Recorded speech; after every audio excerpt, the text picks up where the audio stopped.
2025 na tayo magpakilala sa mga customer natin. Ang una, kailangan natin gawin, mag-create ng content. Create ng content. Labanan na ngayon ng content creation, guys. Kung may rami ka naririnig na mag-create ka na ng content at hindi ka pa nag-create ng content, baka mahuli ka. So, kailangan mag-create ng content, mag-build ng brand, mag-build ng personal branding. Pag na-build mo yung personal brand mo, tayo ka ng business. O habang nagbi-business ka, mag-build ka ng personal brand mo. Promote mo yung business na meron ka. Labanan na ngayon ng content creation. Kung wala ka pang sales, mag-content ka, gumawa ka ng content. Ganun ngayon, sa akin gumagawa ko ng content. O hindi ganun kalaki yung sales na meron ako ngayon. But I will do it every day. I will do it. I created content every day. Walang laktaw na araw. Araw-araw nag-upload na ako ng video.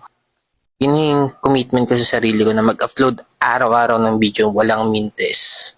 And sabi nga nila, diba, kailangan mo muna magtanim bago ka may anihin. So, paano ka aani kung wala ka pang tinatanim? So, kailangan mo muna magtanim para may anihin ka. Baka yung iba nag-aantay kasi ng aanihin, pero hindi naman nagtatanim. Paano pagtatanim ba? Araw-araw gawin mo. Araw-araw yung bagay na gusto mo. Kung gusto mo ng resulta, araw-araw mo siyang gawin. Antayin mo na lang yung resultang darating. Antayin mo na yung anihan. Darating na lang yan. Aani ka na.